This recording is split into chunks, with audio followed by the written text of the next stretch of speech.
Assalamualaikum warahmatullahi wabarakatuh. Perkenalkan, nama saya Reskina Putri, Program Studi Perbankan Syariah, mahasiswa Stayaptip Pasaman Barat. Baik, di sini saya akan menjelaskan sedikit dari tugas artikel saya yang berjudul Desain Penelitian Discourse Analysis. Di sini saya akan menjelaskan 3 poin dari pembahasan saya. Yang pertama, pengertian discourse analysis. Yang kedua, ruang lingkup discourse analysis. Yang ketiga, desain proposal discourse analysis. Poin yang pertama, pengertian discourse analysis. Discourse analysis atau analisis wacana merupakan salah satu pendekatan dalam metodologi penelitian kualitatif yang memusatkan perhatian pada bagaimana bahasa digunakan sebagai praktik sosial dan bagaimana ia mencerminkan serta membentuk struktur sosial yang lebih besar. Dalam konteks penelitian sosial, discourse analysis berfungsi untuk mengungkap bagaimana makna dibangun, diproduksi, dan direproduksi melalui bahasa, baik dalam bentuk lisan maupun tulisan. Dengan demikian, analisis wacana memberikan kontribusi penting dalam berbagai disiplin ilmu, termasuk sosiologi, antropologi, ilmu komunikasi, dan studi media. Melalui pendekatan ini, peneliti dapat memahami bagaimana praktik komunikasi mencerminkan dinamika kekuasaan, dominasi, dan ketidaksetaraan sosial, serta bagaimana hal tersebut dapat diatasi atau kritisi untuk menciptakan perubahan sosial yang lebih adil. Poin yang kedua, ruang lingkup discourse analysis. Ruang lingkup discourse analysis atau analisis wacana mencakup kajian multidimensional yang bertujuan untuk memahami bahasa tidak hanya sebagai alat komunikasi, tetapi juga sebagai medium yang mencerminkan dan membentuk realitas sosial.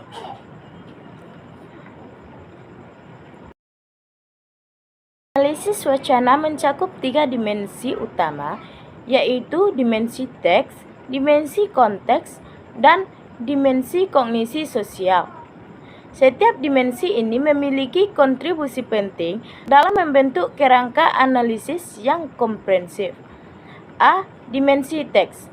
Pada dimensi teks, analisis difokuskan pada struktur internal dari wacana, termasuk elemen-elemen seperti tata bahasa, pilihan kata, kohesi, dan koherensi. B. Dimensi konteks. Dimensi konteks memberikan kerangka kerja untuk memahami teks dalam kaitannya dengan lingkungan sosial, budaya, dan historis tempat teks tersebut dihasilkan. C. Dimensi kognisi sosial.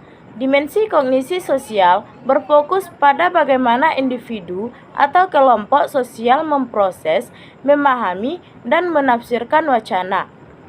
Pembahasan poin yang ketiga, desain proposal discourse analysis. Merancang sebuah proposal penelitian analisis wacana memerlukan pendekatan yang sistematis dan terstruktur untuk memastikan bahwa penelitian yang dilakukan memiliki landasan teoritis yang kuat, metodologi yang tepat, serta mampu menjawab pertanyaan penelitian dengan valid. Setiap komponen tidak hanya berfungsi sebagai kerangka kerja, tetapi juga sebagai panduan yang membantu peneliti dalam memahami dan menginterpretasikan data secara mendalam. A. Perumusan masalah dan tujuan penelitian. Perumusan masalah menjadi langkah awal yang sangat krusial dalam penelitian analisis wacana. Perumusan masalah harus berfokus pada isu-isu spesifik yang relevan dengan objek wacana yang akan dianalisis. Sebagai contoh, jika penelitian berfokus pada wacana politik, maka perumusan masalah dapat diarahkan pada bagaimana bahasa yang digunakan oleh politisi menciptakan citra tertentu atau mempengaruhi opini publik. B. Kerangka teoritas.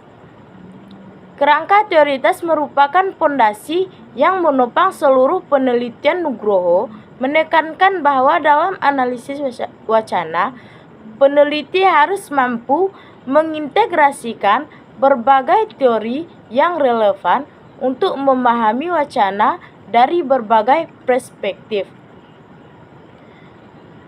C. Metodologi penelitian. Pemilihan metodologi penelitian sangat penting untuk memastikan bahwa proses pengumpulan dan analisis data dilakukan dengan cara yang sistematis dan dapat dipertanggungjawabkan.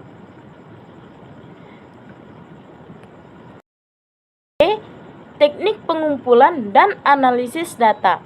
Pengumpulan data dalam penelitian analisis wacana dapat dilakukan melalui berbagai teknik. Gunawan mengidentifikasi beberapa metode yang sering digunakan. 1. Dokumentasi teks, mengumpulkan dokumen tertulis seperti artikel, pidato, atau laporan. 2. Wawancara mendalam, menggali perspektif individu terkait wacana yang diteliti. 3. Observasi partisipan, mengamati secara langsung konteks sosial wacana dihasilkan. 4. Perekaman audio atau video, merekam interaksi verbal untuk dianalisis lebih lanjut. Proses analisis data bersifat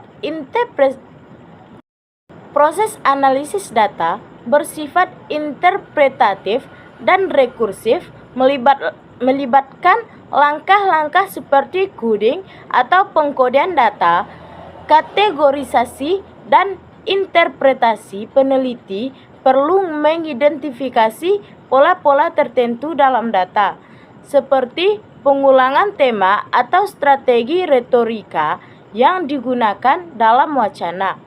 Merancang proposal penelitian analisis wacana memerlukan perhatian pada setiap detail, mulai dari perumusan masalah hingga analisis data, dengan mengintegrasikan elemen-elemen seperti kerangka teoritas yang kuat, metodologi yang relevan, dan teknik pengumpulan data yang tepat. Penelitian dapat memberikan kontribusi signifikan dalam memahami hubungan antara bahasa, kekuasaan, dan masyarakat. Baik, cukup sekian penjelasan dari tugas artikel saya yang dapat saya sampaikan. Mohon maaf jika ada kesalahan. Banyak terima kasih. Assalamualaikum warahmatullahi wabarakatuh.